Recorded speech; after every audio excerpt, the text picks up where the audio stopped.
Hi, everyone, and welcome to our latest session of EAMC at Home. Before we talk about today's session, some quick housekeeping notes. We want to thank everyone again for attending these sessions and for your ideas for topics. If you have topics you would like to see covered, please feel free to email us or reach out on any of our social accounts. Additionally, you may have seen we recently created a venue resources page on our website. This is a pre-made, this has, I should say, pre-made voter engagement graphics on it. We'll also be adding resources like crisis communications plans, reopening plans, and a lot more. So if you think of something that you would like to see on this page, please let us know. And we're really hoping to be there for you and for everyone as we get through this tough time and as we work towards our return to live events. Also look out for an announcement this afternoon about our next session, which is with Jason Falstrom of Google. We'll be talking about live event updates and consumer behavior insights from Google. We also have our EAMC mixer tomorrow night. You can find the link on our website to register for that. These mixers, which formerly were the happy hours, will now be every third Thursday of each month. And they're casual and a little more open-ended. We'll have fun, network, lick our wounds together, and talk about all kinds of things. So we hope to see you there. All right, today we are happy to have 3 people from HeadCount, which is a nonpartisan organization that uses the power of music to register voters and promote participation in democracy. With us is Tappan Vickery, Director of Voter Engagement, Whitt, Director of Partnerships, and Jacob Geskin, Digital Partnerships Coordinator. I'm Paul Hooper. I'm the Head of Marketing Communications for EAMC, formerly with Rupp Arena. So welcome you all, and I'll let them take it away.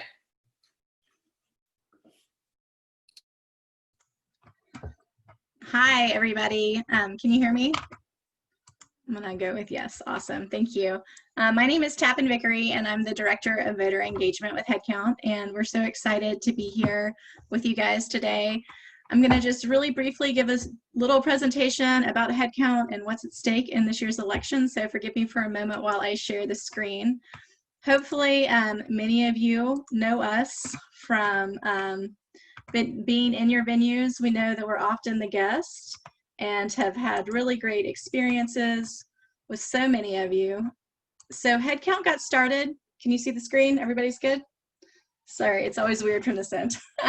HeadCount got started in 2004, and the idea was to harness the power of music, entertainment, and culture to drive positive social change. And as you may know, as many of you I'm sure you do, when people go to a venue or they go to a live music event, they really have an opportunity to engage at a different level, and they find themselves opening up to having conversations that it might be harder to have at other times. And that's why voter engagement in the cultural and entertainment space can be incredibly impactful.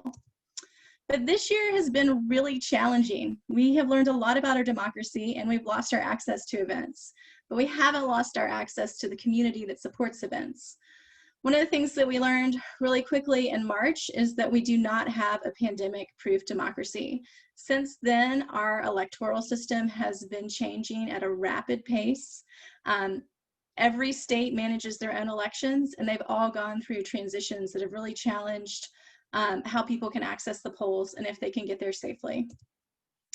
And that is not a happy thing to go into an election where we know we already have low turnout. And we have a cultural problem where people don't engage around elections. So I'm going to tell you now that 1 in 4 Americans is not registered to vote. So if you think everybody you know is registered to vote and is a voter, they're not. And there's someone in your life that you can engage with. So first of all, in 2016, we had about 65% of Americans that are eligible registered, but only 56 turned out to vote. And our youth voter registration rates are lower and turnout rates are even lower than that. And you can see those trends here. So why don't people register to vote? The simple question is that, or the simple answer is that 62% of eligible voters have never been asked to register.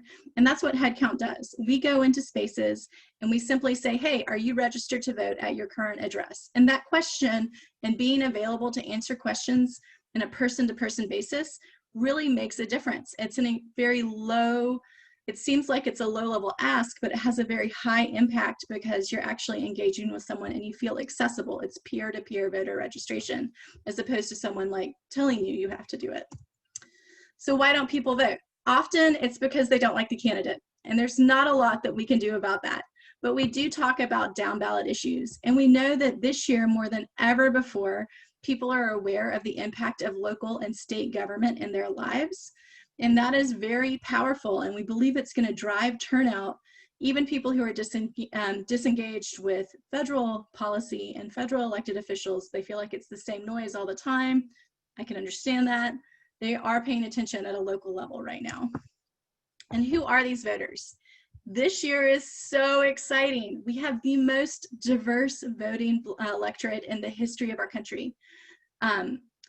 1/3 of eligible voters identify as non-white in 2020. That is amazing. And 1 in 10 were not born in the United States. If all of these voters turn out, we have an opportunity to have a different kind of representation and to have different voices impacting our democracy than we ever have before. Within that, Millennial and Gen Z combined make up 37% of eligible voters. Millennials meet the baby boomers' voting power, and what's really interesting about the millennial group is that nearly half of eligible Hispanic voters are millennials, and the Hispanic voting bloc has actually overtaken the Black voting bloc as the largest group of eligible voters in our country. And Gen Z is amazing. Many of them are under 18, but right now the voters are 18 to 24 years old. 1 in 10 eligible voters are from Gen Z this year, and they are the most diverse voting bloc in the history of our country, with 45% identifying as non-white, which is very exciting. So those are just a few facts I just wanted to share with you guys going into this conversation. You know, when we look to partnerships and community-like venues and like you all, we know that the impact that you can have is tremendous, whether you're talking to your employees, whether they're furloughed or not, or whether you're actually talking to your broader market. And I know that Whitt and Jacob are going to talk about that a little bit more. But before we get into that, I just wanted to talk a little bit about 3 ways that you can vote this year. The first, of course, is that you can vote in person on Election Day. And if you do that, please make sure that you go and check your polling place before you go to vote, because we know that polling places are changing and that they are in flex really up until the weekend before Election Day. So please be sure, because if you go to the wrong polling place, you may have to cast a provisional ballot, which means that your ballot may or may not get counted. In 2016, only 71% of provisional ballots were counted around the country. So know that that is potentially going to in front of you if you don't go to the right spot. The second thing you can do is vote early. And in most places, that means that you can go to anywhere in your county that's an early voting site, or to your local elections office, and you can vote there before Election Day. The dates for early voting are available on our website. Now, my boss is really into this idea that people think that early voting means go early in the morning. I don't know if that's real or not, but that's like his talking point right now. So just so you know, it does not mean early in the morning. It means go in the week or weeks before. And then the third thing you can do, which has been the hottest topic, is vote by mail. So I'm going to tell you, if you are in a state where you want to vote by mail and they're not automatically mailing you a ballot, which is the majority of the country, please start the process today. If you have not started the process today, you're probably too late. The deadline may be later, but simply based on the post office, we know that you are not going to get your ballot in time if you don't start the process today. So go ahead, start that process. If you haven't done it by the end of the week, please pick another way to vote. The second thing about voting by mail is if you still have a ballot in your hand as of the 20th of October, please consider delivering it in person. You can do that in every state except for Tennessee, and if you have a physically incapacitated ballot in Oklahoma. So make sure that you're delivering your ballot in person, always to your local election office. Sometimes they're drop boxes, sometimes they're polling places or early voting places. And you can find out all of that information on our website. We will give you all of those details. It's headcount.org/makeyourvotecount. You can select your state from a drop-down, and we'll let you know every bit of the detail that you need to know for early voting and also for voting by mail or on Election Day. If you are going to vote by mail, make sure you take your time and that you sign your ballot properly, that you don't spill your coffee on it, and that you use all the envelopes that have been provided. And pay attention, because most states do not cover postage. And if you don't put a stamp on your ballot, it's not going to get there in time. And if your ballot is late, it's not going to be counted. So pay attention to those deadlines too. I am available for any questions, if there are some, regarding early voting or voting in general. Yeah, and I mentioned this in the chat real quick, but obviously feel free to post anything in the chat for Tappan or Whitt or Jacob. Also, you can use the Q&A section, but we'll keep them up to date on those and make sure we give anything. We do actually just have one right now. I heard rumors that spouses can't be your witness. Is that true, and does it vary state to state? So I am unaware of a state where a spouse cannot be your witness. That being said, you should check with your state's rules if you are in a state that has witness requirements. Often your spouse cannot deliver your ballot for you, which is a different thing, and that might be where people are getting confused. Like, for example, in Pennsylvania, you can't take any family member, spouse, friends' ballots and turn them in for you. But I know in Alabama, which is where I am from, a spouse can be a witness, and they have some of the craziest rules. So but I don't want to assume and give you bad info. If you were in a state that requires a witness, double check. It will be on their website, but it is not. I just reviewed them all, and I'm not aware of that.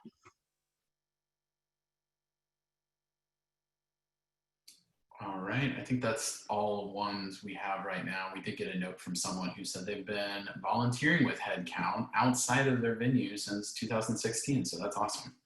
Thank you. Our volunteers make us who we are. I should have put that in my pitch. HeadCount is a ground-up organization. We started as being all volunteer-based with some artist support, and now we have a little bit more staff, but I think over 50,000 volunteers around the country, and you guys are the lifeblood of our organization. So thank you. Okay, I guess Jacob and Whitt, if you all want to take it away on your section. Thanks, Paul, and thanks, Tappan. Tappan is a one-stop shop resource for all things voting, and we appreciate her so much. So yeah, thanks for having us here. Wanted to dive into some things that venues can do to activate if they're not already. My name's Whitt. I'm the Director of Partnerships at HeadCount, and Jacob is here as well. He's our Digital Partnerships Coordinator, and he also is our Residency Manager. So all good things. So HeadCount is a nonprofit, a nonpartisan organization. We have 50,000 volunteers networked across the country. And historically, that meant we were out at festivals, we were out at concerts and venues, registering people to vote and turning out voters. And typically what that meant was we would go and advance our activations through artists. So artist management companies and things like that. But where it worked a lot better was advancing through venues. So when we had a residency or we had a venue that was really excited about having HeadCount there, we could really create a relationship, whether it's with the GM or operations staff, and just really have a way streamlined experience and have HeadCount at as many shows as we were able to be at. Our local volunteers are always subject to availability, but we, a lot of them are out there multiple times a week at shows at some venues. So those of them that open the door in that way really see a great return just from having that centerpiece or that kind of permanent table off on the side for HeadCount. And really what HeadCount needs once we do have our events back up and running, is a table and some space and access for volunteers. So we try to make it super simple on venues to activate in that way. So unfortunately, we can't do that now. I mean, we're stating the obvious. So what we've got is we've gotten creative, and what we've done is a true pivot to digital activations. And what we're seeing is honestly stellar results. We had a goal of turning out or registering 200,000 voters for this election cycle. And we just passed 450,000 voters on the cycle. So this is, just an enormous testament to how digital activations can work. And it was a combination of all of our partners, of all of our venue partners, of our artist partners, of our festival contacts. For instance, we did a festival challenge this summer, which many of you may have seen. And that was, we registered about 10,000 new voters through that. And essentially what a festival would do would offer up tickets to a future event. So win 2 tickets to Electric Forest by getting Vote Ready. And what we would ask a user to do is, hey, check your registration status on our site. And if you check your status, you're entered to win. If you need to register, you can. But really, we were able to get over 50,000 people to check their status collectively with all these festival challenges as well. So just trying to get exciting new ways to reach new voters, and venues can certainly plug in that way as well. So right now, what we're pushing a lot of people to do is utilize our partner kit. It started as what was generally an artist get out the vote kit, but it's a way to just plug in digitally. It's really like a plug and play access. So we're happy to share that. That's headcount.org/kit. And anyone who wants to take any graphics or social media copy, we keep a pretty detailed election calendar in there and update it regularly with graphics to try to make it as easy as possible to plug and play between now and November. So, more specifically, we'd also kind of just want to normalize the idea of talking about politics, talking about civic engagement and having it come, when I'm at a show, I do get people that say, what are you doing here? But what it is I consider it like an opportunity if people don't realize, it's that easy to start this conversation, or it's, it's possible to just take the ball and run and have it happen in a setting that it normally wouldn't. And maybe you're hitting a whole new market of people. That's really HeadCount's strategy here, is to go where people are, and go to those shows, or now go through socials through these channels. So we want to try to normalize that, and would definitely need everyone's support within the live event space. And I want to kick it over to Jacob real quick. He's going to detail a little bit about what we do on a residency program, how we would look at integrating a venue into that program, how we've done it historically, and how we might do it today and in the future. Thank you, Whit, for all of that info. Thanks for having us here. My name is Jacob. I'm the Digital Partnerships Coordinator. I also run our venue residency program at HeadCount. And also, my background is actually as a talent buyer at local independent venues in New York City. I was also furloughed due to COVID, so I've definitely been trying ways to continue activating and using these venues to accomplish our mission of registering voters and turning out voters. So I'll start just briefly with what the residency program is, or what it was more accurately, just to give you a little bit of background. But essentially, whenever, as Whit mentioned, we are guests of the venue instead of the artists, so we have a relationship with the venue and reach out to tell them which shows we want to be at, and then they let us in that way. We call that a residency. And some of our best residencies have worked with sort of top-down approvals, where our volunteers on the ground and our team leaders, which are a group of our most dedicated volunteers who actually train the volunteers the other volunteers when they arrive at the venue. Those people actually have direct relationships with venue staff and with top-down management at these venues, and those relationships work the best. So oftentimes I will get it off the ground, start the conversations, and then our community members, these volunteers on the ground, actually create the relationship with the venues and sort of become a tent pole for the community at these venues and talk about civic engagement through there, and everyone knows each other, and eventually I become superfluous, and the volunteers can handle it from there. And those are our best relationships.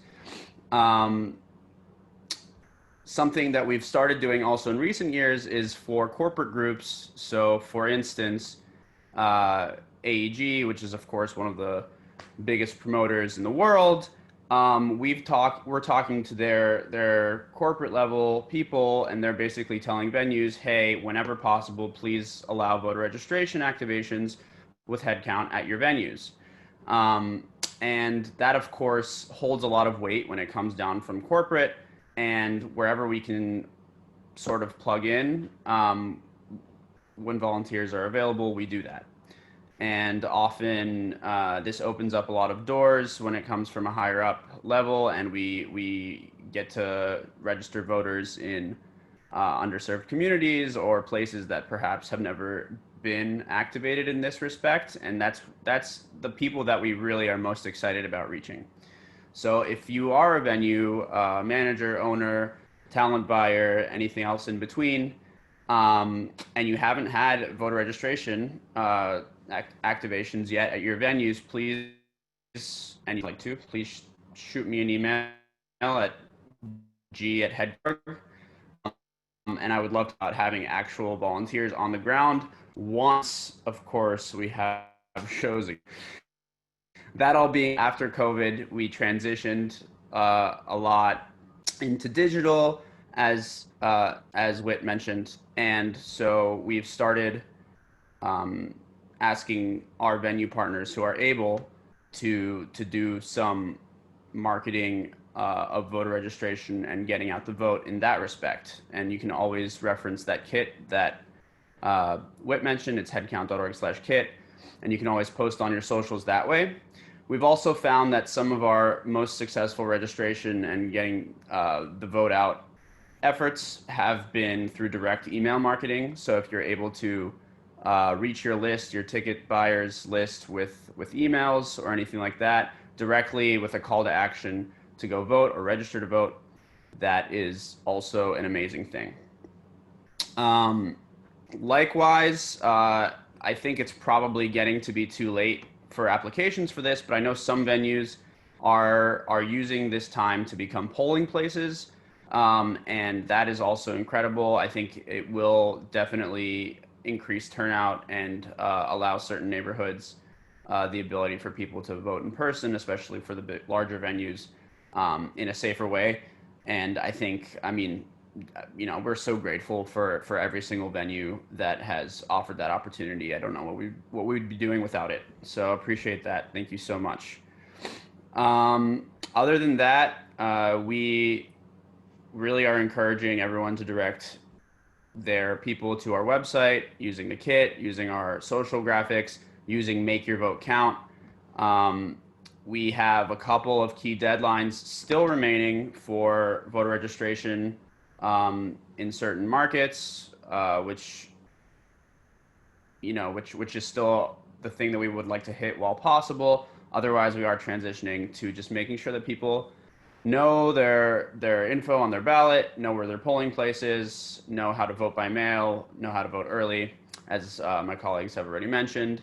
And we're grateful for any venue that wants to activate in that way while we can. Well, thanks, Jacob. And I know that his audio cut out a little bit, but I dropped your email into the chat if you want to talk more residency stuff. We're just trying to make it easy for anyone to activate on this way. So in the past, we can provide like video slides for your video screens, or we have an entire live stream activation kit. Email templates, all that stuff is really just trying to make it as plug and play for everyone. So just wanted to kind of wrap it up and basically encourage some next steps. I would love to see some venue residencies pop out of this, but more particularly anyone who wants to can utilize our resources to do voter registration, voter activation, drives within their organizations or within their networks. It doesn't need to be within an actual like structured organization. If you have a group that wants to, like this group that we're talking to right now, we can utilize that as a really strong base to send these resources around. And what we found, and what other folks have found as well, is if you do peer-to-peer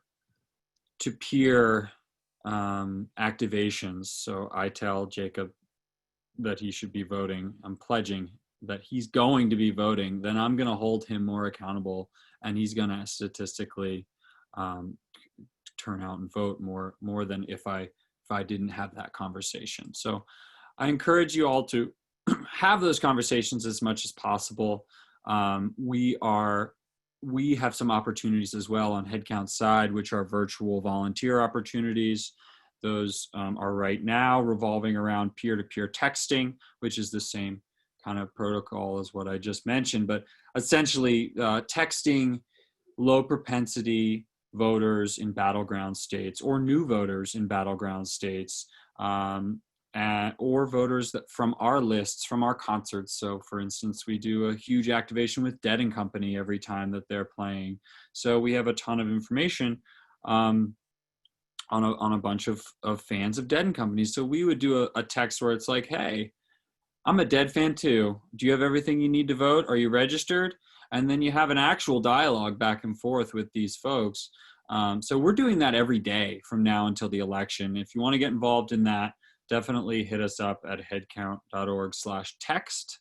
That's where you can sign up for those events. And those are happening fast and furious.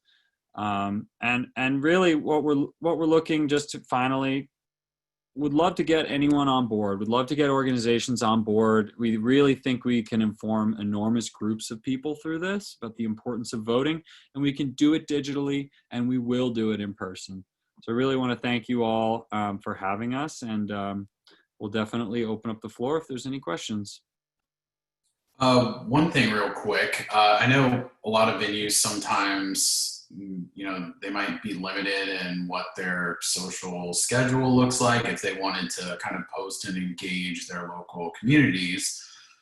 If there was one key date or two really key times that you think, and this really could be for any of you all, Tappan, Jacob, Whitt, that if they were to do one post and blast it across all their social, what do you think that would be? Would it be now, as soon as they can? Would it be a week out from the election? And I'm sure it varies some by state because everything is a little different schedule-wise, but what do you think is like the most critical moment? Well, I would say that if you are in states whose voter registration deadlines have not passed, you should do it today if you can, and just to encourage people to register to vote. There are a bunch of states who have deadlines next Tuesday. Wisconsin is today, but then there's a lull until next Tuesday, which may be of interest. Generally though, for the get out the vote messaging, and this is, I'm sure, in the partner kit that was made available, it's best the week before the election, maybe Thursday, Friday, Saturday, even Sunday, to say, hey, go to headcount.org and get your voter information. Find your polling place, look at your ballot. It's amazing how impactful it is for people to look at their ballot before they go to vote. It's incredibly important because it can be overwhelming, particularly if you're not a regular voter. So making sure that you're asking people to take those actions and do it in that like 5 days before the election space at this point is the most impactful thing you can do. Great. We've got a couple questions here in the Q&A. One is, which event organization had the most registered voters? I thought I saw a chart somewhere. I don't know if you all have that information or if there is some sort of competition of, concerts or artists or festivals or whichever ones seem to. Yeah, the chart was probably I'll jump in, from our festival challenge that just ended last week. So this is basically all summer. We ran this contest where festivals would, like I said, have a dedicated landing page. People check their status, register if they need to for an opportunity at tickets. So what we saw was Electric Forest really was running strong the entire summer. And then at the very end, Lost Lands and Base Canyon jumped in to actually beat them. So they registered over 2,600 people. Electric Forest just a little bit far behind with 2,500 people. And then Electric Forest on the check registration side just ran away with it with over 12,500 registration checks. So those were really good numbers. I mean, Electric Forest was doing really cool stuff. Honestly, they were like dropping it into Reddit threads. They were doing email pushes. They were doing a ton of social pushes. They kind of came to us with the idea in general, and they really ran with it and built the playbook for how festivals can get the word out. But exactly like the comment, like a lot of EDM, which is a younger fan base, and that's what we're kind of thinking this is primarily the numbers are from, but a young and engaged fan base. That definitely sure is encouraging.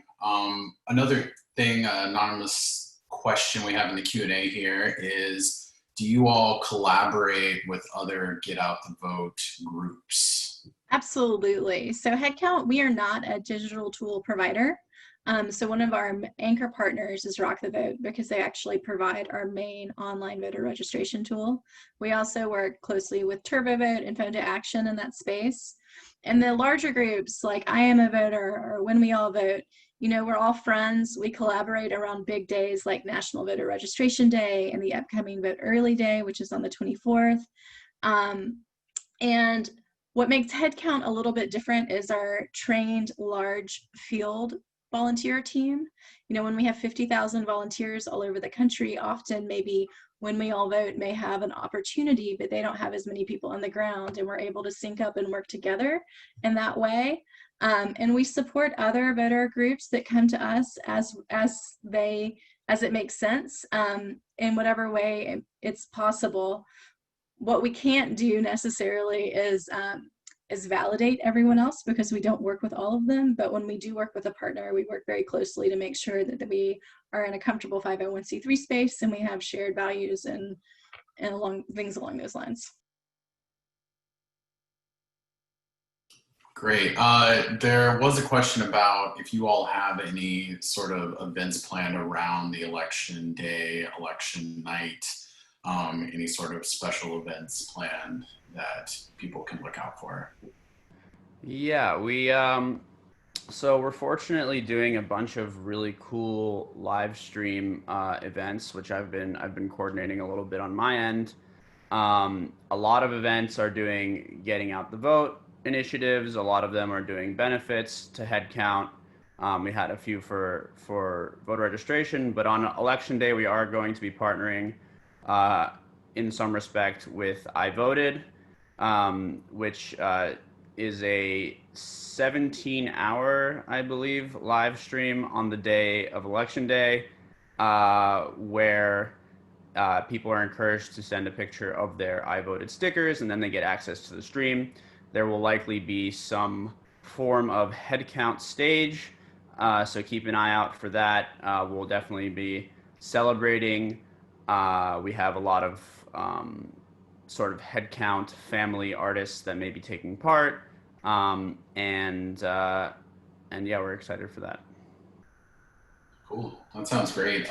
We did have a question sort of touching back on the artist thing, and one quick note about that, if you're not, or if attendees on this haven't seen, HeadCount has partnered with tons of artists. So you may have even seen, posts on different artists, Instagram of them holding up an iPad with a graphic on it. So it's really pretty amazing how much you all have reached out and activated through the artists. So one question we had in the chat was, do you all vet artists' social media pages before partnering with them? If they've been vocal in the past about which candidate they support, what party they identify with, are you still able to partner with them?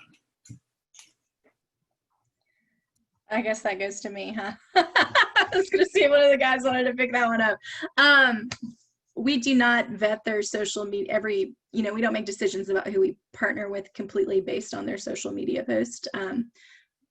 HeadCount is a nonpartisan organization. We work with artists and managers through our nonpartisan mission. And if artists are spokespeople for HeadCount on their time as volunteers, those messages will be nonpartisan. There have been instances over the history of our 16 years when we've had to step away from working with artists at time to time. But generally, if someone says, oh, I disagree with this policy, or I agree with this policy, or whatever else, we're not going to make a decision at that moment. In fact, one of the best things that we can do is work with artists that have diverse opinions, because it shows our diverse reach as a nonpartisan organization. I hope that answers the question. And I think also, just going off that, when they're pushing a HeadCount message or our graphics or things like that, we're always making sure they're doing that through a nonpartisan lens, no matter what their history or background is there. So that's where we would come to the table. And generally people are really respectful. I mean, we're not taking sides on issues. We're more presenting the options and the resources available. So feels like you can get a lot of love from any side based off that. Yeah, that makes a lot of sense. I think obviously your initiative is to get out the vote. So, it doesn't really matter who you're supporting or what issues you're supporting. As long as you're politically active and you're, engaged, then all the better, right? Exactly. And there are times every once in a while where we're invited to events where we know that there is a partisan slant, or we're invited to participate in things where, even if it's a gray area, and it's really more events than artists, but if there's a gray area about who's putting on the event or the purpose of it, we are unable to support it. And so that's where those decisions come in more often. Back when we had events, also, we typically do activate both the RNC and DNC musically. We go and have voter engagement music-based activations for both of those organizations. So what he means is really fun parties at the conventions. So if they ever happen again, you should come and check it out. I think we're all missing those right now, right? We all miss the live events. If there's any other questions, people feel free to post it in the Q&A or the chat. Here, we'll give people a couple more minutes to type anything in. I think it's, first off, I'll just not brag on you all, but I think it's great what you all are doing. I obviously used to work on the venue side, and I do remember seeing you all activated with some artists that we had come through the building and the concourse and have tables set up. And so I think that's great. And I think we're all looking for the silver lining out of the pandemic. And like you identified, maybe one of the silver linings for you is that you're able to kind of take focus away from the events, but really activate and engage digitally with people and ramp up those efforts. So I think that's really great to see that you've passed your goal and gotten so many great numbers. So I think that might be it. I don't see any other questions. So I just want to thank you all again, Jacob, Whitt, Tappan, and thank you all again so much for joining us, and thanks everyone for attending. We'll post this video online, so if you liked it and want to send it to your peers in the industry or your coworkers, obviously feel free to do so, and then definitely hit up headcount.org and go to headcount.org/kit. Feel free to use all those resources. We'll be posting more resources to our page on the eventsarenamarketing.com website, and get out there and vote. That's the big thing, right? We want to engage our communities, but also it's important that we all vote. You know, there's no partisan slant meant. We just gotta get to the polls. So make your plan if you haven't already and hit the polls. Thank you. All right, thank you, everyone.